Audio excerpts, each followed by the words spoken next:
The last delivery. It was a quiet Tuesday night, the kind of shift I usually loved.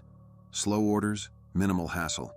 I'd been delivering pizzas for a small mom-and-pop place on the outskirts of town for almost 2 years. The money wasn't great, but the tips on good nights made it bearable. Plus, I enjoyed driving around, blasting music and zoning out between deliveries. That night, the shop was dead until 9:45 p.m. when the phone rang. Debbie, the shift manager, took the order and handed me the receipt. "Last one for the night," she said with a yawn. The address was in one of the older neighborhoods on the edge of town, where houses were spaced far apart and streetlights were scarce. It was about a 15-minute drive from the shop. The order was large, a couple of pizzas, wings, and a 2-liter soda. A decent tip, I hoped. As I pulled up to the house, my headlights illuminated a tall Victorian-style home, its paint faded and peeling. The front yard was overgrown, and the porch light flickered weakly. There was no car in the driveway, but I figured they could have parked in the garage or around back. I grabbed the pizza bag, tucked the receipt into my pocket, and headed to the door. The wind howled through the trees, making the house groan like it was alive. I rang the doorbell. Nothing. I rang it again, waiting for footsteps or some sign of life. Still nothing. Just as I was about to knock, I heard a faint voice from inside. "Come in." I froze. That wasn't normal. Customers never asked delivery drivers to come in. I hesitated, leaning closer to the door. "Hello?" "Pizza delivery," I called out. "Come in," the voice repeated, this time louder but still muffled, like it was coming from deep inside the house. Every instinct screamed at me to leave, but the thought of losing out on a tip and potentially getting a complaint kept me there. I tried the door, and to my surprise, it opened with a creak. The air inside was stale and heavy, carrying the faint scent of something rotting. I stepped into a dimly lit hallway. The wallpaper was yellowed and peeling, and the wooden floor creaked beneath my weight. "Hello," I called again. "In here," the voice replied, softer now. The sound seemed to come from deeper inside, down a long corridor that led to a partially open door. My heart was pounding, but I told myself to get it over with. Maybe the customer was elderly or disabled and couldn't come to the door. I walked down the hallway, each step louder than the last. The shadows seemed to stretch and twist as the flickering light above me dimmed further. I reached the door and pushed it open. The room was empty. Just an old dining room with a dusty table and a chandelier swaying slightly, though there was no draft. My palms were sweating now, and I was about to turn back when the door behind me slammed shut. I jumped, nearly dropping the pizzas. "Hey!" I shouted, spinning around. "This isn't funny!" The house was silent. Then I heard it. A soft shuffle like feet dragging across the floor coming from upstairs. "Look, if you're not coming down, I'm leaving," I yelled, my voice cracking. The shuffling stopped. For a moment, the silence was deafening. Then a new sound emerged, a low, guttural whisper. "Don't leave." That was it. Screw the tip. Screw the complaint. I dropped the pizza bag on the floor and bolted back down the hallway. As I reached the front door, it slammed shut in my face. I twisted the knob, but it wouldn't budge. Behind me, I heard footsteps, slow, deliberate, and growing louder. I turned, pressing my back against the door. At the end of the hallway, a figure stood in the shadows. Tall, unnaturally thin, its head cocked to one side as if observing me. "What do you want?" I stammered. The figure didn't answer. Instead, it took a step forward, its movements jerky and unnatural, like a marionette controlled by an unskilled puppeteer. I fumbled for my phone, but my hands were shaking so badly I dropped it. The device clattered to the floor, its screen lighting up briefly before going dark. The figure was closer now, its features becoming clearer. Or rather, the lack of them.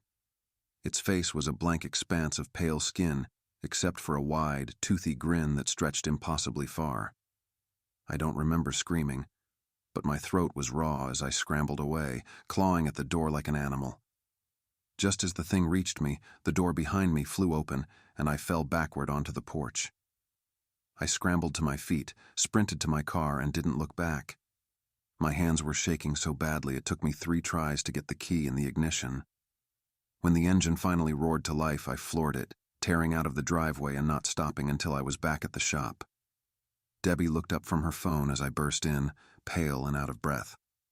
"What the hell happened to you?" she asked, alarmed. I tried to explain, but my words came out in a jumbled mess. Finally, I grabbed the receipt from my pocket and thrust it at her. "Call them," I managed to choke out. "Something's wrong with that house." She frowned, taking the receipt and dialing the number. After a few rings, she hung up, her face pale. "What?" I asked, my voice shaking. She looked at me wide-eyed.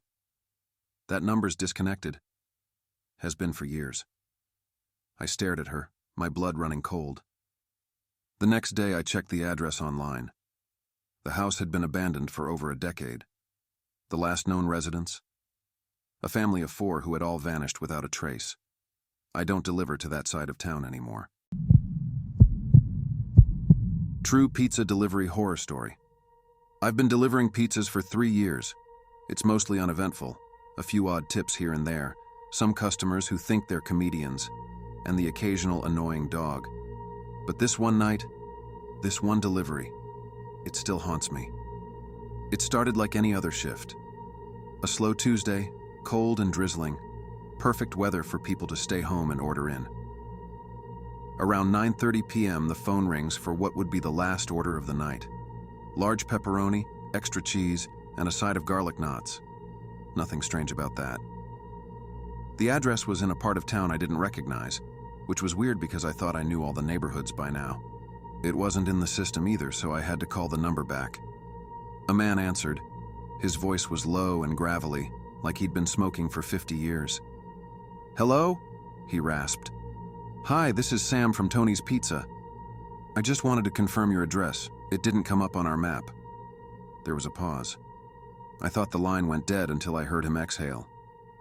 "It's 2416 Maple Hollow Road. You'll see a driveway by the old oak. Follow it all the way down." Maple Hollow. That name sounded familiar, but not in a good way. I dismissed the thought, wrote down the directions, and grabbed the order. The drive. It took me 20 minutes to get to the area, but once I turned onto Maple Hollow Road, my GPS gave up entirely. The drizzle turned into a steady rain, and the road was riddled with potholes, making me grip the wheel tighter. My headlights barely cut through the darkness, and the trees on either side of the road seemed to press in closer with every mile. Finally, I saw it, the old oak he mentioned. It was massive, its gnarled branches reaching out like twisted fingers. A narrow dirt driveway led past it, disappearing into the woods. I hesitated. Something about this didn't feel right, but then I reminded myself, a tip is a tip. I turned onto the driveway. The house. The drive felt endless. The deeper I went, the more uneasy I became. There were no lights, no other houses, just the rain tapping on my windshield and the sound of my tires crunching gravel. Finally, the house came into view. It was a 2-story farmhouse, but it looked abandoned. The paint was peeling, the windows were dark, and the porch sagged like it hadn't seen a repair in decades. But what really caught my attention was the car in the driveway, a black sedan, spotless and new. It didn't fit. I parked and grabbed the pizza, my breath fogging up the windows as I psyched myself up. Just deliver the food, take the money and leave, I told myself. I knocked on the door. Nothing. I knocked again, louder this time. The door creaked open on its own. "Hello?" I called out, my voice cracking slightly. No response. The smart thing to do would have been to leave. But I'm an idiot, and I needed that tip. I stepped inside the house. The smell hit me first. Damp wood, mold, and something metallic, like rust. The entryway was dimly lit by a single bulb hanging from the ceiling. The wallpaper was peeling, and the floorboards creaked with every step I took. "Hello? Your pizza's here," I called out again, louder this time. From somewhere deeper in the house, I heard a voice.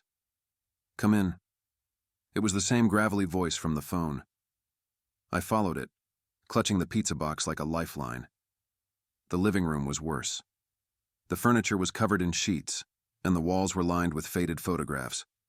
Most of them were of a man, woman, and a little girl. In all the pictures, they looked happy, until the last one. The girl was missing, and the man and woman looked hollow, their smiles forced. "Just leave the pizza on the table," the voice said from the next room.